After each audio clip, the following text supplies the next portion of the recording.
আসসালামু আলাইকুম প্রিয় ভিউয়ার্স, কেমন আছেন? আশা করি সবাই ভালো আছেন।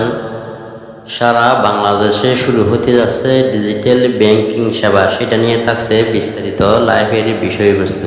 আশা করি মনোযোগ দিয়ে থাকবে না কোনো শাখা উপশাখা, লেনদেন হবে মোবাইলে, ঋণ নিতে যেতে হবে না ব্যাংকে। এমন সব ধারণা নিয়ে সারা দেশে চালু হতে যাচ্ছে ডিজিটাল ব্যাংক। আবেদনকারী প্রতিষ্ঠানগুলো বলছে ডিজিটাল ব্যাংকের মাধ্যমে কম খরচে অধিক সেবা দেওয়া সম্ভব হবে। পাশাপাশি প্রযুক্তিগত দক্ষতা ও অধিক তথ্য সমৃদ্ধ সার্ভারের প্রয়োজনীয়তার কথা বলছেন বিশেষজ্ঞরা।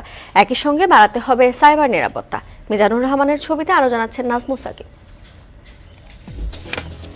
সারা দেশে একটি মাত্র কার্যালয়, নেই কোনো শাখা কিংবা সেবা প্রদানকারী কর্মকর্তা, অথচ ব্যাংকটির মাধ্যমেই সারা দেশে হবে লেনদেন। এরই নাম ডিজিটাল ব্যাংক।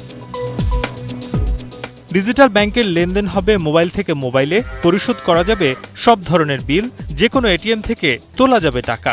বড় সুবিধা, ক্ষুদ্র ঋণের জন্য যেতে হবে না ব্যাংকে, তথ্য দিয়ে আবেদন করলেই পাওয়া যাবে ঋণ।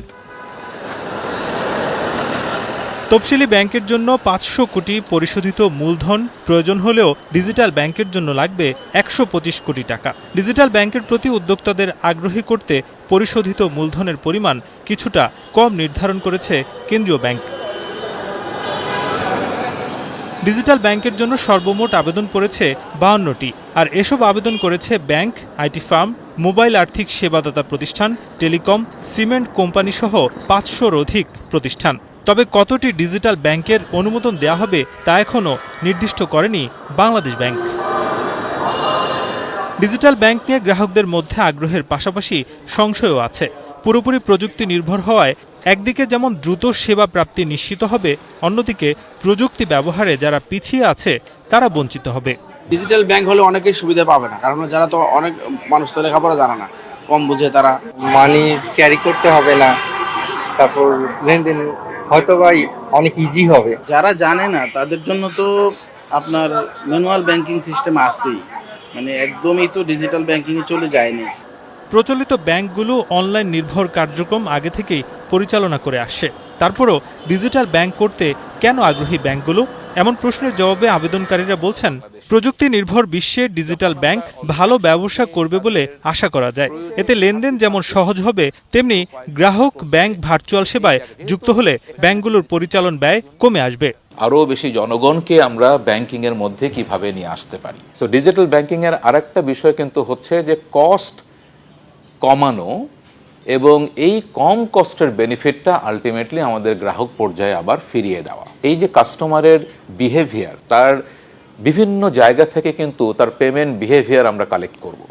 মোবাইল আর্থিক সেবাদাতা প্রতিষ্ঠান নগদ বলছে তারা মানুষের দোরগোড়ায় সেবা নিয়ে যেতে পেরেছে। ডিজিটাল ব্যাংক চালানোর মতো প্রাযুক্তিক সক্ষমতা তাদের রয়েছে বলে জানায় প্রতিষ্ঠানটি। নগদের কিন্তু সারা বাংলাদেশে প্রায় 2.5 লক্ষ রিটেল পয়েন্ট আছে।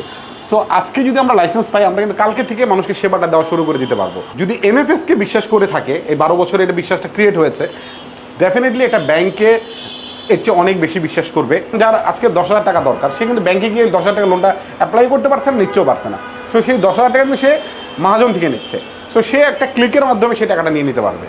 প্রযুক্তি বিশেষজ্ঞরা বলছেন, ডিজিটাল ব্যাংকের জন্য অবকাঠামোর পাশাপাশি কিছু চ্যালেঞ্জও আছে। প্রচলিত ব্যাংকগুলো যেখানে সশরীরে গিয়ে তথ্য সংগ্রহ করে, সেখানে ডিজিটাল ব্যাংকগুলোর সীমাবদ্ধতা রয়েছে। বিশেষ করে ঋণ প্রদানের ক্ষেত্রে গ্রাহকের আর্থিক ব্যবস্থার পরিপূর্ণ চিত্র পাওয়াটা জরুরি। শুধু জাতীয় পরিচয়পত্রের তথ্যই যথেষ্ট নয়, তাই জাতীয় পর্যায়ে এমন সার্ভার থাকতে হবে যেখানে একজন ব্যক্তির সব ধরনের তথ্য পাওয়া যাবে। ডিজিটাল ব্যাংক আমেরিকাতে আছে, ওখানে যখন কেউ অ্যাকাউন্ট খুলতে যায়, সেই অ্যাকাউন্ট খোলার সময় আমরা প্রায় 300-র বেশি ডেটা পয়েন্ট আমরা ভেরিফাই করি রিয়েল টাইম। আপনি কে, আপনার ছবি কে, আপনার বাসায় কোন বাসায় থাকেন, বাচ্চা কয়টা, ফোন নাম্বার কত, লাস্ট ফোন কবে ইউজ করেছেন, আপনি কোনো ক্রাইম করেছিলেন কিনা, এরকম প্রচুর কম্পোনেন্ট মিলে আমরা একটা মানুষকে অনবোর্ড করি। বাংলাদেশে এখনো এরকম কোনো এই সিস্টেমগুলো কিছু আছে, বাট সব ইন্ডিপেন্ডেন্ট, কানেক্টেড না। যখন আপনি ডিজিটালি করবেন তখন তো সব আমি আমার মতো লিখে দিব, আপনি তো ভেরিফাই করতে পারবেন না। যে পরিমাণ টেকনোলজিক্যাল অ্যাডভান্সমেন্ট লাগবে তার 1%ও বাংলাদেশে নাই এখন। আর্থিক নিরাপত্তার জন্য দরকার উচ্চ ক্ষমতা সম্পন্ন প্রযুক্তি সেবা ও নিরাপদ সাইবার ব্যবস্থা। কারণ প্রযুক্তি ব্যবহার করে টাকা হাতিয়ে নেওয়ার সুযোগ যেন কেউ না নিতে পারে, সেটি নিশ্চিত করার তাগিদ দিয়েছেন বিশেষজ্ঞরা। ডিজিটাল ব্যাংক এবং গ্রাহক, এর মাঝখানে যে কমিউনিকেশনগুলো হবে এগুলো সম্পূর্ণ এনক্রিপশন আকারে হতে হবে। ইউজারের যে ডিভাইস দিয়ে লেনদেন করবে সেই ডিভাইসটা যাতে মাল্টিফ্যাক্টর অথেন্টিকেশন সিস্টেম অথবা ডিভাইস অথেন্টিকেশন বা বায়োমেট্রিক পদ্ধতি এইসব জিনিসগুলো ইমপ্লিমেন্ট করতে হবে। কেউ যদি পাসওয়ার্ড পেয়েও যায় তাহলে আমার ডিভাইসের সে অ্যাক্সেস পাচ্ছে না, যার কারণে সে লেনদেন করতে পারবে না। বাংলাদেশে মোট 100টি ব্যাংক রয়েছে, যাদের অধিকাংশের শাখা এই ব্যাংক পাড়া মতিঝিলে। আগামী দিনে ডিজিটাল ব্যাংকিং ব্যবস্থা চালু হলে এই ব্যাংকগুলো সনাতনী ব্যাংকে রূপান্তরিত হবে। তবে ডিজিটাল ব্যাংক কতটা সফল হবে তা আগামী সময়ই বলে দিবে। নাজমুস সাকিব, এখন, ঢাকা। যারা সৈয়দ এম সুবহান ফেসবুক পেজ ও SMS টিভি থেকে দেখবেন অবশ্যই লাইক কমেন্ট শেয়ার দিয়ে আমাদের সাথেই থাকুন। যারা ইউটিউব থেকে দেখবেন অবশ্যই সাবস্ক্রাইব করুন আমাদের ইসলামিক মিডিয়া টিভি।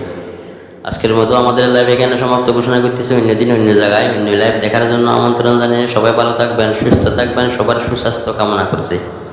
আসসালামু আলাইকুম, আল্লাহ হাফেজ।